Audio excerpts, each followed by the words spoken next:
welcome to the Wisdom in Time of Crisis. My name is Maurizio Benazzo. And my name is Zaya Benazzo. We are the co-founder of Science and Non-Duality. Welcome.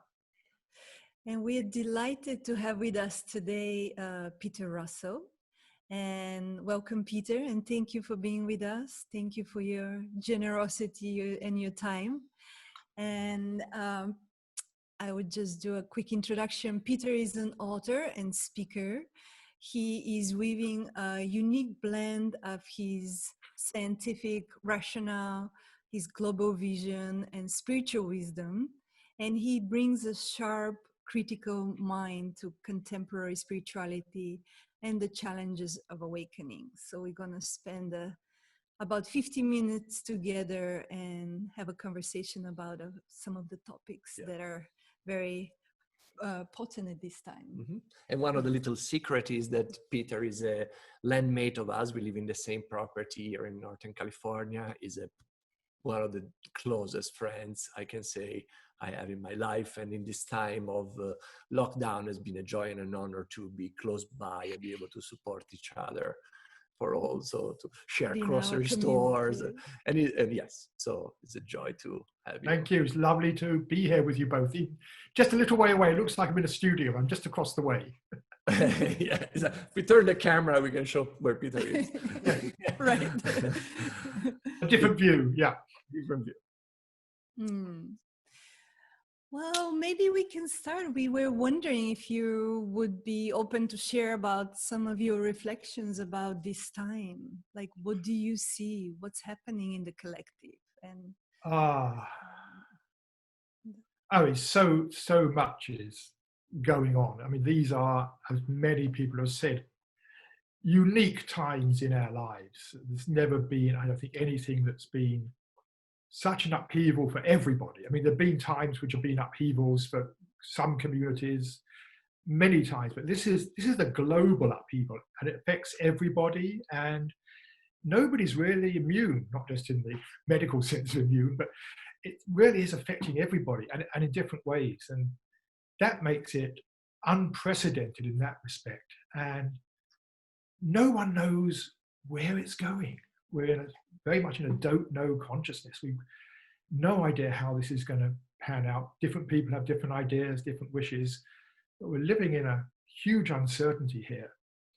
And it's affecting us all, I say, in different ways. You know, some people, they've lost their jobs or finance, or they may have even lost people they know, partners. And others, you know, are in isolation, and some of us are really sort of enjoying the isolation and valuing it and learning from that as well. And so it's very mixed what's happening and the different reactions. But I mean, I think for me, something that I really noticed is noticing the lack of connection with people that we have when we're isolated and locked down like this. I mean, I'm fortunate to have you two across the way, but you're the only two people I'm actually having any close contact with. And we are social creatures. I mean, if you look at indigenous people, they live together, they all sleep together in the same hut, they cuddle up together. It's something that's, you know, deep in our being is that wanting to connect with each other. And, you know, 6 months ago, 3 months ago, we'd be critical of people on their phones the whole time, you know, on their social media. It's like, oh, you're not connecting with people, you know, you just on social media, you know, it's so artificial. And yet here we are, we're all forced to communicate social media with Zoom. I mean, this is different from being at a conference where we can all sort of hang out and chat and get close. It's a whole different world we're having to adapt to. And it runs in so many different ways. So I don't know where we'll be in the future, you know, 6 months' time, a year's time, 5 years' time. We'll look back on this, I think, with a whole different perspective than what we have now. We're just in the beginning of a major turning point in human history. And how do we live with this? How do we prepare for the unknown? I think that's an important question. It's like it's easy to prepare for a no. You know, if there's a hurricane coming, you know what to do. You board up the windows. You know, if we think there's a fire coming, we know what to do. We don't know what's coming, so we don't know what to do. So how do we prepare for unpredictability, uncertainty, for change? And I think one of the important things is how do we prepare ourselves inwardly for that? How do we create an inner resilience for when change comes that we're not expected? And I think one of the things that clearly we need is the ability to stay grounded in ourselves, to stay grounded, to stay centered, by which I mean not to be emotionally thrown around every time things change or there's some unprecedented news or something, not to get totally caught up in the angst or whatever it is, or the excitement. It could be either way. So how do we stay grounded? And I like to think of trees facing a storm. And you know, we are facing, I think, you know, an increasing storm of change that's coming. And trees need to be grounded. They need to have strong roots so that they can actually withstand the storm.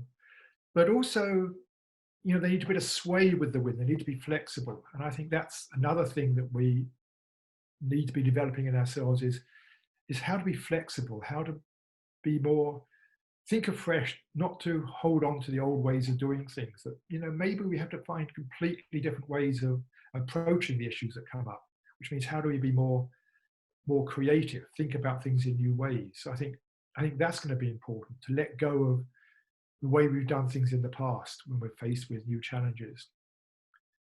But also, again, coming back to trees, I used to live in a forest. That's why I talk about storms in a forest, because I used to be fascinated by storms in a forest. And one of the things I always noticed was there could be a storm raging overhead, and down on the ground in the center of the forest, it was still. It was fascinating. You'd be sitting there, it would be still, and the trees be waving around. And I think that's part of how, or what we need to do is how do we stay connected with our own inner stillness? It's so easy to be distracted and, as I say, pushed around here and there by the changes. And I think, to me, that's the important thing, is finding ways for each of us just to come back to that still centered place. And that's how we can be more grounded and I think more creative. I think we all know, you know, when we're trying to solve a problem or something, the ideas come when we're not frantically trying to solve the problem, but when we step back, do something different, do nothing, the fresh ideas come out of that stillness. So I think in all of this, with all the changes that are going on, I think what's really important for each of us is whatever practice we have is to find ways to reconnect with our own still center, with our own being, with that sort of, that I amness, which is always there. So I think that to me is the underlying challenge for all of us. And you personally, what are the ways in which you ground yourself? What are the practices or that help you to stay grounded and you can share with others? Yeah, for me, I mean, meditation is a primary way, but not just formal sitting meditation. It's just a way of stepping out of our thoughts. I think we get so caught up in our thoughts that when we are caught up in our thinking, we're following where that leads, and we're getting, you know, feelings coming up with it. That gets in the way of the stillness. So the important practice for me is actually choosing not to follow our thoughts. And that's what meditation is. Almost a common instruction just about every practice of meditation is, you know, don't follow the thinking. When you notice your thinking, come back to the practice, whatever it is, whether it's coming back to the heart, coming back to the stillness, coming back to a mantra, coming back to some image, not following the thought. And that to me is the key thing. And a practice that I have as not a continual practice, but as often as I can remember it, is whenever I notice I'm caught up in some thinking, some story I'm telling myself, is just in that moment, just to pause that thought. I mean, it's going to come back. It's not like I stop it altogether, but just to pause in that moment and notice the difference. Notice the difference between how it is when I'm caught up in thinking, and how it is when I pause. And there's usually a sense of relief. I'm more in touch with that inner place of quietness, stillness. And that becomes a reinforcing thing for me. It's just like, ah, yes, there's a value in pausing. And that, what I like about that is it's something, we can all do any time of the day, whenever it occurs to us. That's the difficult bit, is having it occur to us, because we're so caught up in what we're doing. And so, we find little reminders of things that, remind us to just stop and like, ah, yes, here I am. Ah, yeah. And then we're off again, but that coming back, keep coming back, keep coming back. That to me is the essential practice. Mm. And would you say that also applies, because for many of us at this time is not just thoughts, but we can have a deeper triggers of deep emotions and fears Traumas. and grief can be triggered because of all the uncertainty. Yeah. How do we meet those as well? What would you? I think, the thoughts, usually when there's some deep trauma or some emotional thing being triggered, there's often thoughts with it, but there's usually also, there's something going on in the body, or in what people call the subtle body. By the subtle body, I mean, it's like there's feelings, like you might say, oh, I feel a fullness of the heart. There's actual sensation there. There's nothing going on in the heart physically, but when we say that, we're feeling into the subtle body. We're feeling, oh, there's this sense of fullness here, or butterflies in the stomach. There's a sense of sort of movement or irritation. So with any emotion that comes up, there's usually some subtle feeling that's there. There may be actually, a real physical feeling. If you're angry, say, you can actually feel maybe your jaws tightening or your fists are tightening. But I think what is important is going underneath. What's the felt sense that's there?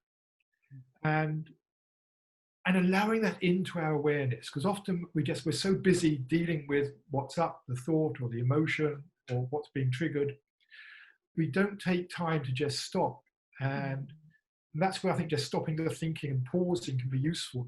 And in that say, okay, what's going on deep inside? What's the felt sense? What's going on there?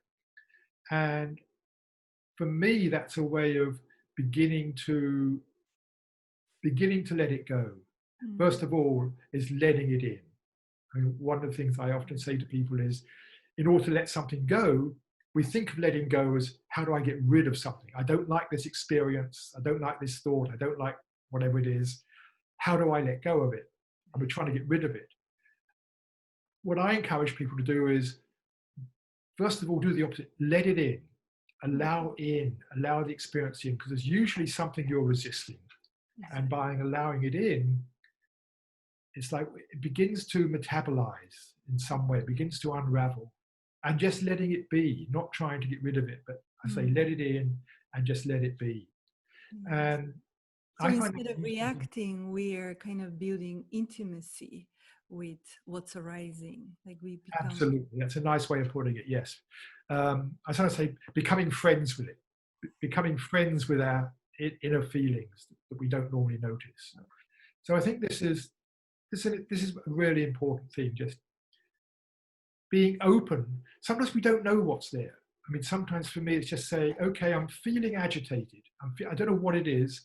Let's just be still and just see what it is, and just be open to whatever wants to show up and express itself. Because again, the thinking mind can think, oh, I know what I should be doing, or I know what's wrong. But often we can be off track with that. That's beautiful. And it just reminds me that something I'm also observing in our collective field a little bit now, because we go into our thinking minds and we subscribe to one theory or explanation of what's happening. And that creates, for many of us, like a lot of internal conflicts, but also it puts us in a position of like having an enemy outside of us, or so would you say this is kind of a sign that we have gone in our thinking mind if we feel that kind of agitation related to the crisis? Yes, yeah.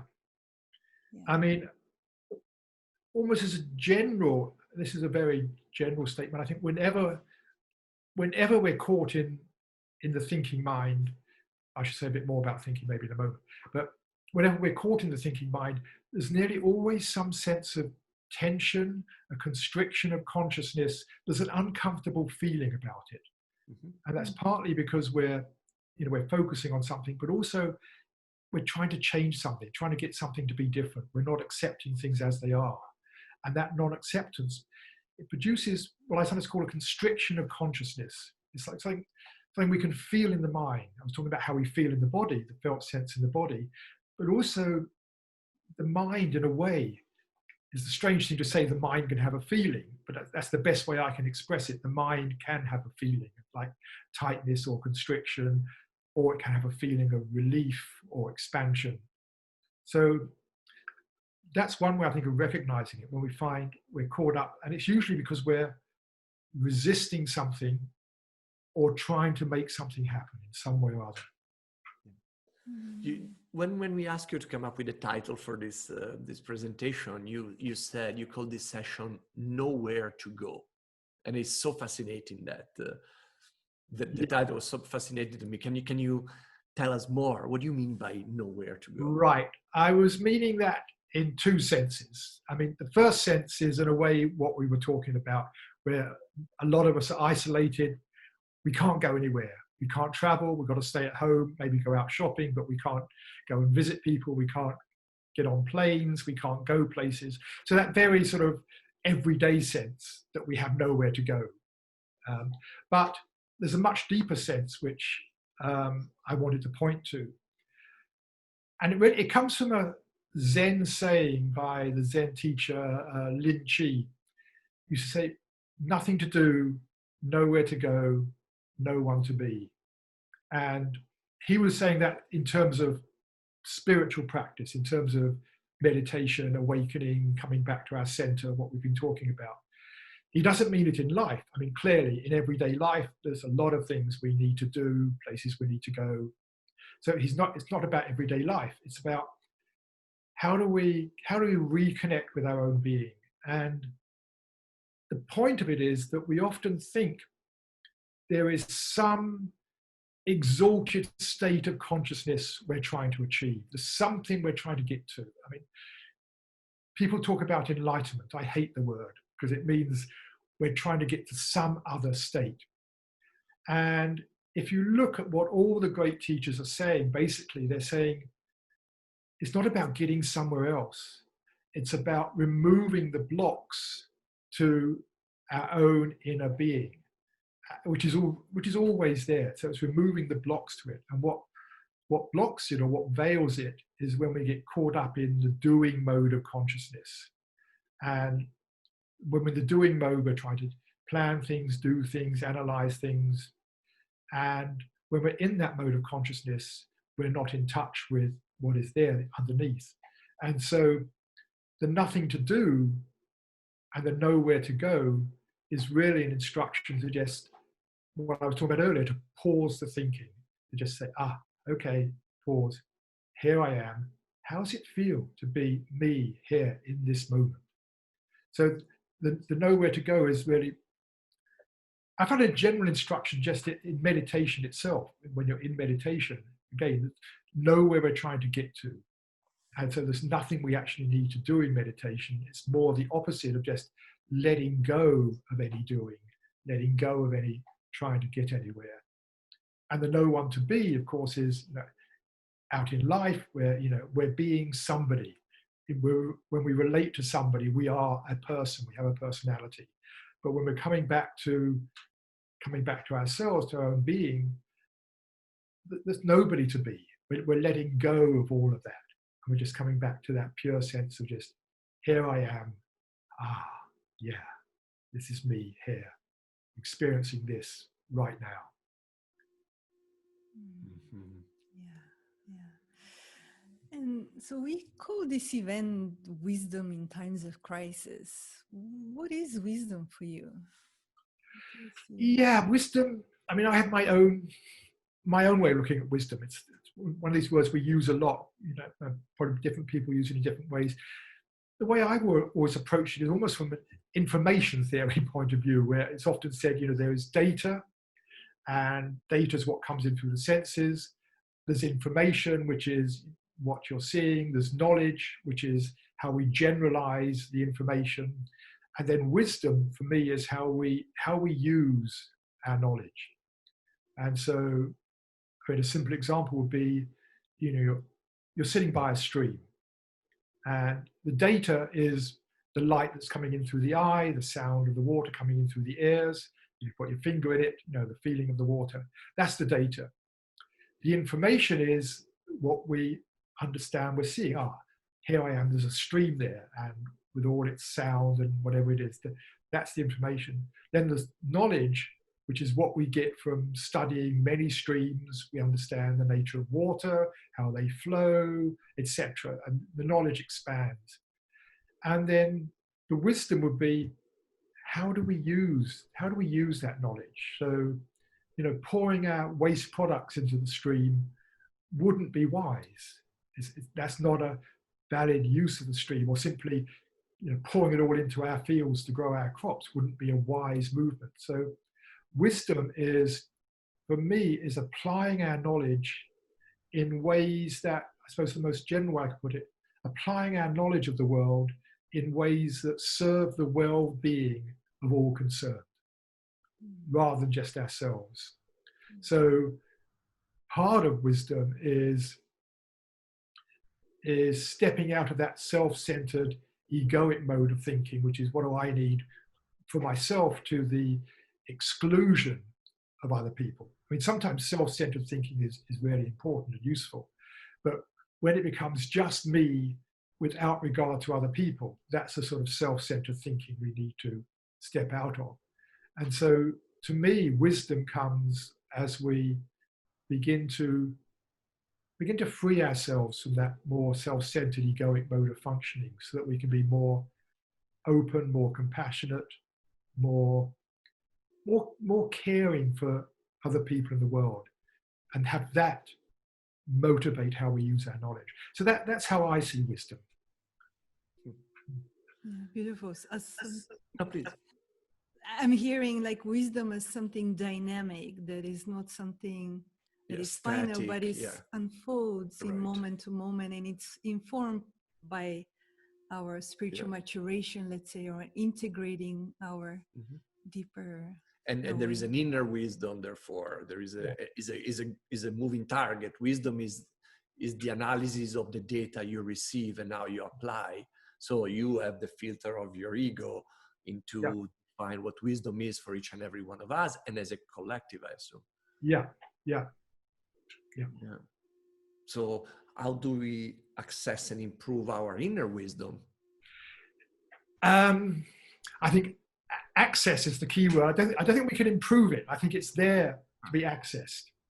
And it comes back, I think, to stepping out, what we've been talking about, stepping out of the egoic thinking, which is telling us what we need to be doing. And the egoic thinking is like a lens through which we see the world. It's like, these are my needs, this is what I want. It's how do we step out of that lens?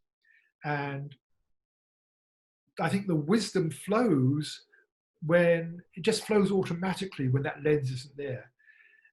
And what I found is just a very simple question, which really helps so many times. The question is, could there be another way of looking at this? Whatever the situation is, could there be another way of looking at this? And to leave it just as a very simple open question, not to try and find another way, because then you get the thinking mind engaged. What is another way of looking at this? And it's just going to be another thought. But it's a way of just leaving the thinking behind, just saying, could there possibly be another way of looking at this? And then waiting and seeing what pops up as another way of looking, not as another solution, but as another way of looking. And when that comes up, that's our inner wisdom showing us something. An example which really sort of turned me on to this a number of years ago was I was having a difficult time with my partner. who I was living with at the time. And it was one of those, things that we all get into. She wasn't behaving the way she should do. And I'm sure she was From feeling your I point of wasn't behaving view. the way I should do. Right. And it'd be going on for a couple of days. And I tried to get her to change, but she didn't want it. She was in her room doing her thing. And I was just feeling, yeah. And I just suddenly thought, okay, is there another way of looking at this? And what amazed me, it was instant. I mean, a second. And it was like, and what came up was, here is another human being with her things, navigating her way through life, having to deal with me and my stuff. And it was just, love returned. It's like we've been out of love for 2 days, and suddenly the love returned. And there was this sense of ease and obviousness. And, it was clear what I needed to do was just go and say, hey, let's have a conversation about this. But what I learned from that is when we're accessing our own inner wisdom, there's nearly always a sense of greater love, care, compassion comes with it. There's usually a sense of relief, it's a more peaceful way of seeing things. And also this thing of truth. It's like the obviousness to it. Why hadn't I seen that before? It's so obvious. When I say it to you, it's obvious. It wasn't obvious to me because I was stuck in a certain way of seeing, stuck in a certain lens. And so this question for me is like asking our higher self. It's inviting our higher self to show us what it knows. So it wasn't something I didn't know, but it was something I was blocked from seeing. So that question for me is just a way of opening myself up to the inner wisdom, to what is there that wants to show itself. And it comes as, say, a different way of seeing something. Like, I was so caught in that way of seeing. And it's like, yeah. So now there is the beyond obvious question, because I'm sure you had time to ponder about this one. So what is the wisdom of this time? Because this is clearly a moment in which the old doesn't necessarily apply any longer. Right. What is the wisdom of this time for you?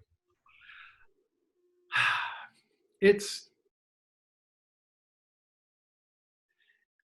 different things for different people. I'm not sure, I was thinking about this earlier. What is the wisdom of this time? There's a lot of learning that's going on.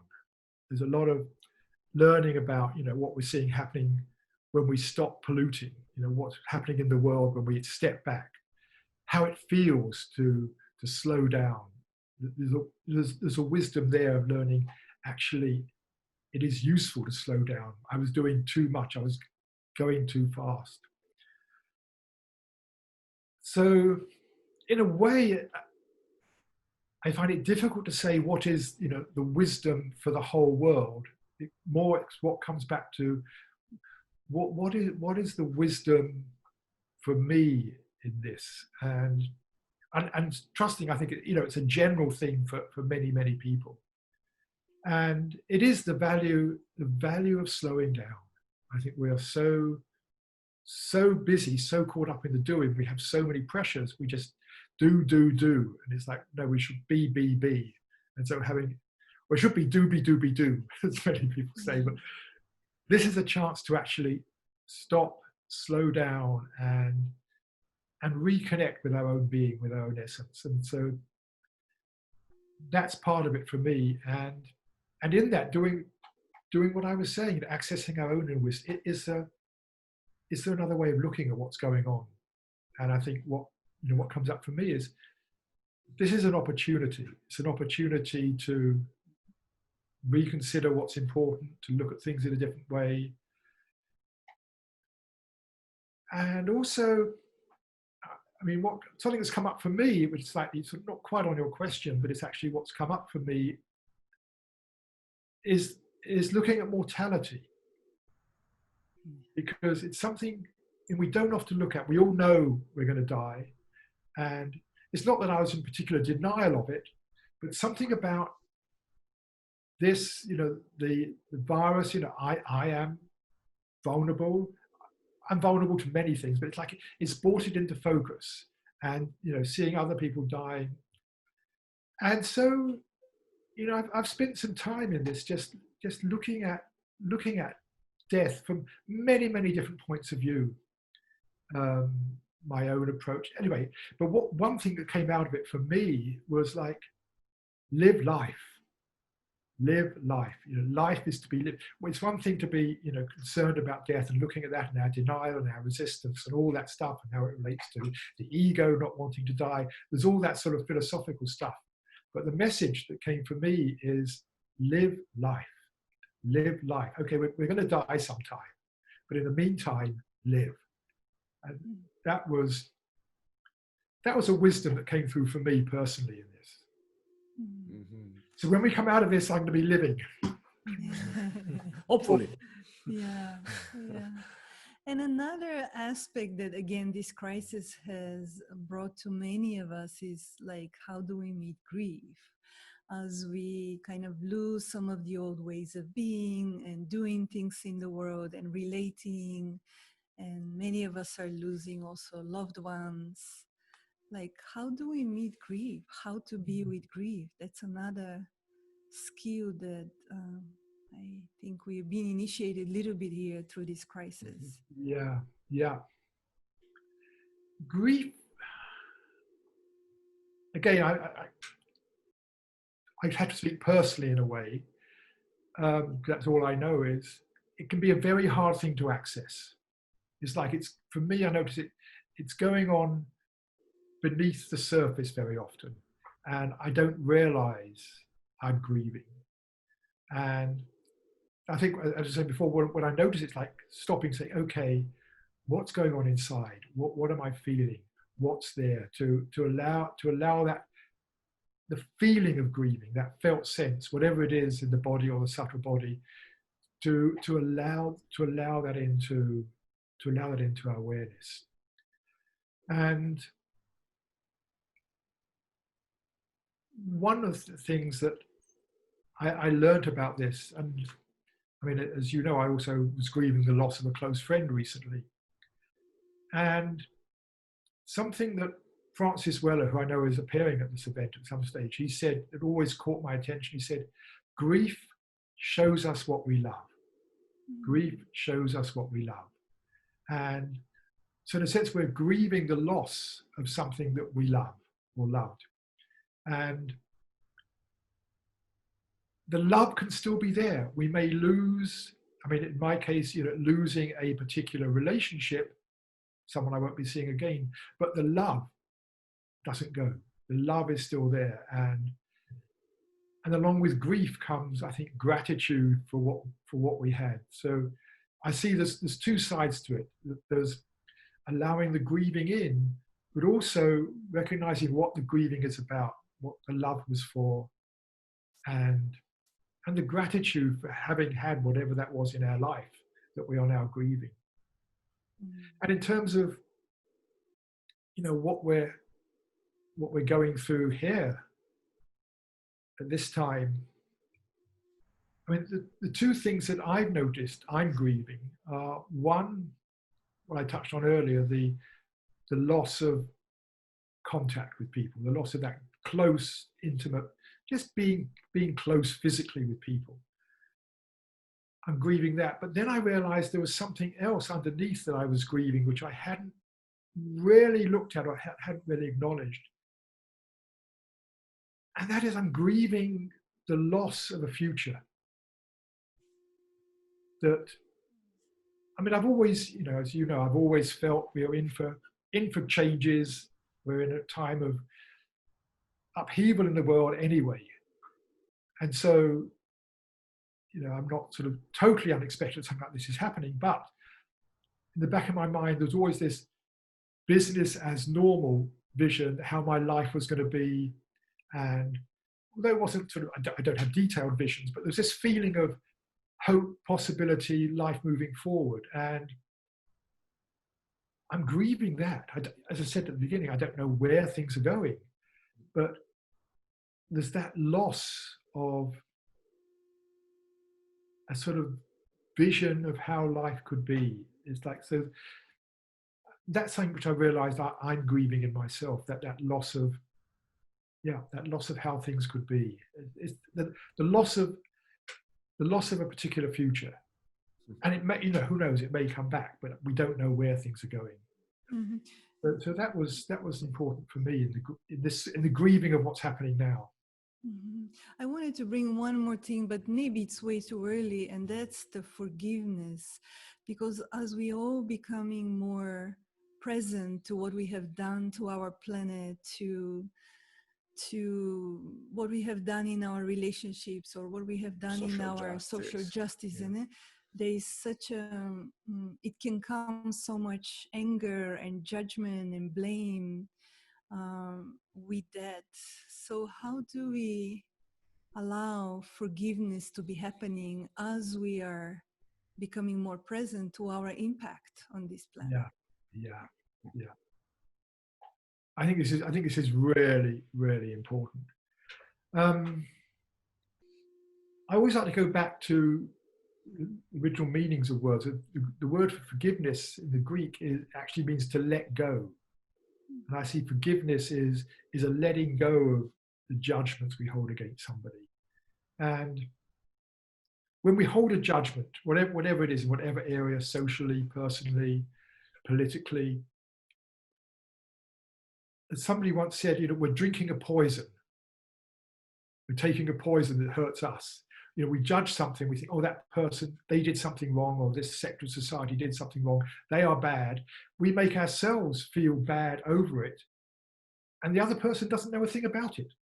We are making ourselves feel bad. And so for me, one of the things about forgiveness is forgiveness we do in order that we release ourselves from the judgment, from the grievance. So we're looking after our own inner well-being by releasing the judgment or the grievance, whatever it is we're holding.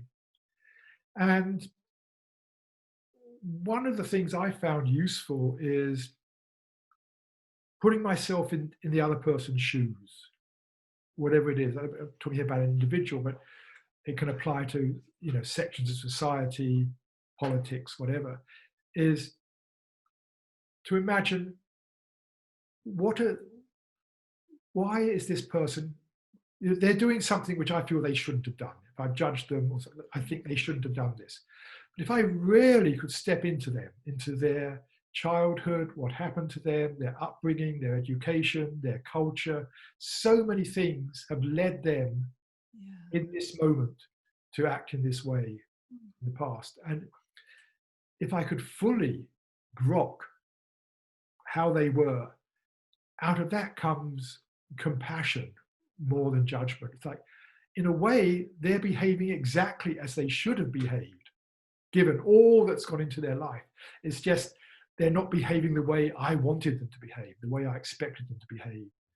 And so I find that when I can do that, it's not always easy, but when I can, the first thing is I go into judgment, but in order to get out of it, it's one way to step back and say, okay, what's it like for them? Why are they being like this? Allows me to just step back. And I think that for me is an essential part of the forgiveness, is letting go of feeling they've done wrong. And in terms of what you were talking about, the bigger picture, when I look at what's happening in the world, whether it's the pandemic or all the other stuff that's going on in the world, I don't feel there's anyone to blame. The same way I think everybody does the best they can within their own limited means, their own limited psyche, background, whatever it is. I think people are still trying to do the best they can. And it may not always work out well. It may at times, not include others, may be self-centered, but underneath, they're doing the best they can. And so I don't like to blame anybody. I see there's a lot of things that need change, a lot of things that need correcting. You're talking about social justice, these things. Yes, there's a lot of things that need to change, and we should do whatever we can. But if we're coming out of judgment and grievance, I don't think we approach the problem the best way, as if we're coming out of compassion, understanding, what can we do to help, I think is a much better frame of mind to be approaching the problem. So beautiful. We were arriving to similar, our new neighbor recently cut like 57 trees from the land next to ours, and we're feeling the ripple effect of the birds not having place and deers running. And when I was hearing the trees falling down, and like I could feel that rage inside of me, and I just got so activated. And then moving from that to, we were talking with nature yesterday, like how can we understand a little bit more like why he did that, like because without that bridge we cannot go to him and communicate and share with him what is really the ripple effect of the whole ecosystem around. And we analyzed, and it turned out the analysis came out that we realized it comes from a slightly different cultural background, having lived here in the city, and before coming from a country background in the jungle, from a country, a tropical country. So for him, the trees around the house are danger. Nature around the house is danger. So how things we had to bridge from the reaction of this is wrong to now to the reaction, okay, I hear you. Let's, from the judging, we go back to your story of your relationship. We have to have the love come back for people who act differently from us. And then still feel the grief of the impact at the same time we will be experiencing, and all the beings around us. That their life has been impacted. Yeah, we need to feel the grief, feel the pain, but not get into blame. It's like, I wouldn't have done this. This is not what I would have done. And therefore, you shouldn't have done it. Right. Exactly. I often think, I often think that if I was, I don't want to mention name, but let's say the president, if I would have born as that boy with that family, with all the gene that he has, I am sure I will do, I fear I will do exactly the same thing. If I was exactly, because we can only do what we are doing, each and every one of us, Exactly. That to me is the essence of forgiveness. If I was in their shoes, or as the saying goes, there but for the grace of God go I. Yeah. I think that's so true, and I think that's so important, and that's where compassion comes from. Yeah, and I'm not saying to justify the action of me in that position or the action of him or her in that position. No, I still want to change the action if I find wrongdoing by my standard of morality. I'm not saying, but that said, I don't want to attach a certain angle of blame that is unnecessary. Right, absolutely, that's what it's about for me. And it takes practice. It's so easy to fall into it. Absolutely. As you said, we fall into the reaction, and then it's how can we catch ourselves? And that's where I think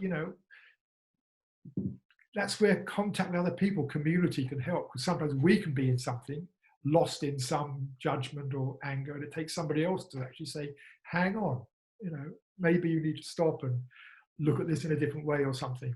So I think we can we can support each other in those ways when we see someone close to us getting caught, like okay, and witnessing because these are like old patterns of reactivity that are almost embedded in our nervous system, that we need someone to help us witness, to step back. So how would you have any, because it seems there is a thread into what you went through today. Do you want to sort of connect it, recap it, sort of how this crisis can fit in the current state of our society, of our planet? You want to sort of wrap it up and bring it?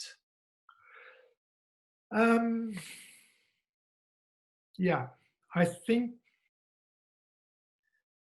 And I think it's what a lot of people have been saying. This is an opportunity for each and every one of us to step back a bit. We're given the opportunity to step back and look at what's important.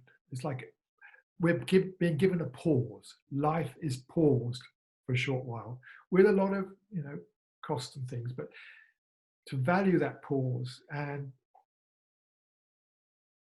to value our own inner awakening, whatever you want to call it, getting connected with ourselves.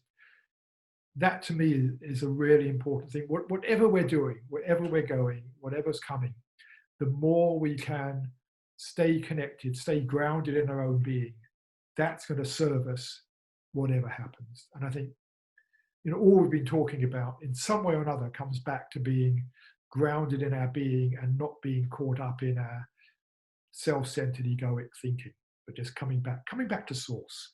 Come back to source. Yeah. Yeah. Coming back to source, coming back to center, coming back to our roots, to our grounded space, recognize our inner wisdom, letting go of the mental chattering that can constantly distract, and by distracting us takes us into judgment and opposition with other. Stay centered, stay like trees well grounded and flexible to the wind, be able to move without being displaced by the storm. Wonderful summary, thank you. Summary. Also coming back to, with that, is coming back to the I am here. I am here experiencing this, coming back to that, rather than going out from ourselves, just coming back to ourselves. Beautiful. Well, thank you so much, Peter, for your time and for sharing your wisdom. Lovely, thank you. Really enjoyed this. And thank you for doing all this. Really. Thank you. Thank you.